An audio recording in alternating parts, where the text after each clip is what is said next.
of one or two adults, maybe some politicians who could use, maybe just a few. Maybe we should draw some stickers here at KOIN. Yeah, we could hand them out. With our little messages, right? Yeah, sure. Just smile. Yeah, just be nice.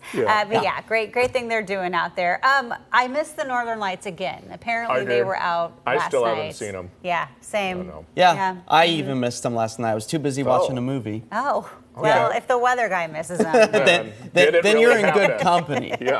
So at least our cameras here in the networks of KOIN 6 were not able to miss them. We were able to capture them out towards the Canby area thanks to the Swan Island Dahlia's camera for showing us those subtle shades of green and also those pinks and purples, all determining the different elevations of the magnetic energy. But maybe you were lucky enough to actually pick up an image or two of them. We'd love to see them. Scan the QR code right here on your screen and that will direct you to KOIN.com, where we can continue the conversation over there, as many of you have already done. Just some spectacular shots coming in from Eddyville, Oregon, and Somerville, Oregon as well. So thank you all for sending in your Northern Light photos and videos. Now, as far as tonight's potential goes, really kind of lackluster. We see that viewing line once again retreat its way further up to the north and expected to continue to move in that direction as we work our way into tomorrow evening as well. Now, the Northern Lights, extremely difficult to forecast, but what we are good at forecasting is the cloud coverage, which is a for sure sign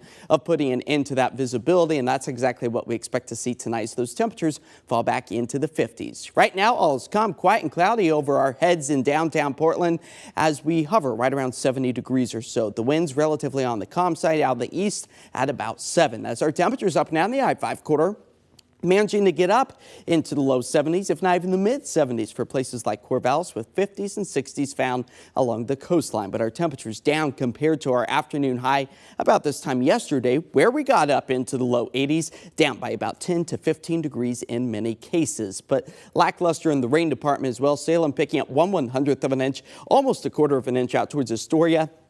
The rest of us just still holding on to a lot of those goose eggs and will likely continue to do so as we move our way through the next 24 hours. But you can see the next bank of clouds already starting to push their way on shore. Wouldn't be surprised if maybe a pickup on a stray raindrop or two for the rest of this evening, but it will not be widespread and it will be low impact as your green bikes are good to go for the rest of this evening for maybe a little bit of a ride around the city as we fall back to about 60 degrees. Now, we are keeping a close eye on Hurricane Milton right now over the Gulf of Mexico as it continues to impact much of the southeast. It's going to really kind of stop any new weather flow from moving its way from west to east with the jet stream. We try to get this trough to move its way back over the Pacific Northwest, but not likely to do so. So we will ride out into the mild zone over the next several days as our futurecast really shows that the cloud coverage is going to be widespread.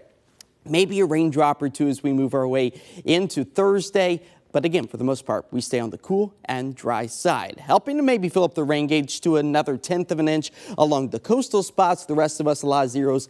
Maybe if we're lucky enough, a couple of 1/100ths of an inch. The month of October is growing a rain deficit up to about a quarter of an inch so far. So tonight here in the city, cloudy skies, temperatures into the mid 50s. Tomorrow, warming back up into the upper 60s with mostly cloudy skies. Again, maybe a raindrop or two is a potential with our 7-day forecast showing things drying out for the week's end.